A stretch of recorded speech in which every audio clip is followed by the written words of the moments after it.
নুসরাত ফারিয়া নায়িকা নুসরাত ফারিয়াকে নিয়ে গত 2 দিন যাবৎ বেশ আলোচনা সোশ্যাল মিডিয়াতে, সংবাদ মাধ্যমে, গণমাধ্যমে।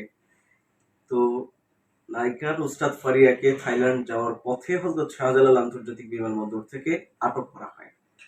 আসলে এই যে বর্তমানে দেখা যাচ্ছে আওয়ামী লীগের দোসর যারা ফ্যাসিস্ট ছিল, বেশ রাজনীতিবিদদের অ্যারেস্ট করা হয়েছে এবং সেই প্রেক্ষিতে হত্যা মামলায় তাকে অ্যারেস্ট দেখানো হয়েছে।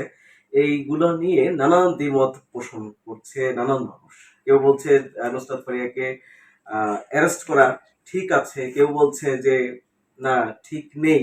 পক্ষে বিপক্ষে বিভিন্ন মন্তব্য হচ্ছে। পক্ষের মন্তব্যগুলো এরকম হচ্ছে যে দেশে যারা মূল অপরাধী তারা পার পেয়ে যাচ্ছে, তারা বিদেশ চলে যেতে পারছে, তারা বিভিন্নভাবে এখনো অনেকে অ্যারেস্ট হয়নি।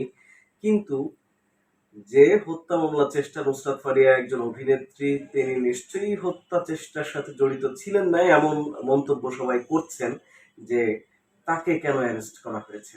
এর থেকেও বড় বড় অপরাধীরা ঘুরে বেড়াচ্ছে রীতিমতো।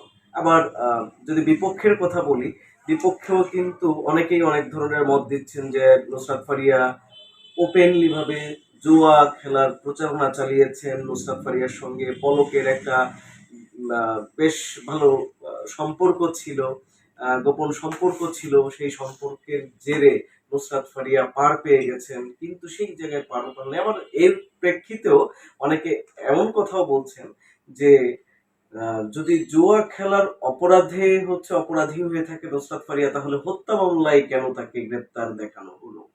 এবং এমনকি এটা নিয়ে কিন্তু সাংস্কৃতিক উপদেষ্টা যিনি আছেন মোস্তফা সরোয়ার ফারুকীও কিন্তু কথা বলেছেন যে এটা বিব্রতকর পরিস্থিতি, অর্থাৎ নুসরাত ফারিয়ার পক্ষে কিন্তু তিনি আছেন। এবং এছাড়াও এনসিপির মুখ্য সংগঠক হাসনাত আব্দুল্লাহ কিন্তু নুসরাত ফারিয়ার পক্ষ নিয়ে কথা বলেছেন যে যে দেশ থেকে আব্দুল হামিদের মতো সাবেক রাষ্ট্রপতি আব্দুল হামিদ পালিয়ে যেতে পারে, কিন্তু সেইখানে নুসরাত ফারিয়া কিভাবে অ্যারেস্ট হয়। আওয়ামী লীগের বড় বড় দোসররা পালিয়ে যাচ্ছে, সেখানে নুসরাত ফারিয়াকে গ্রেপ্তার দেখানো, অর্থাৎ অন্তর্বর্তী সরকারের এটা লোক দেখানো বা হচ্ছে যে মাইন্ড ডাইভার্ট করার একটা চেষ্টা।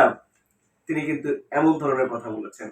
আপনারা কি মনে করেন যে আসলে নুসরাত ফারিয়াকে গ্রেপ্তার দেখানোটা সরকারের কতটুকু যুক্তিযুক্ত ব্যাপার হয়েছে, বা পক্ষে বিপক্ষে আপনিও আপনার মন্তব্য করতে পারেন কমেন্টস বক্সে।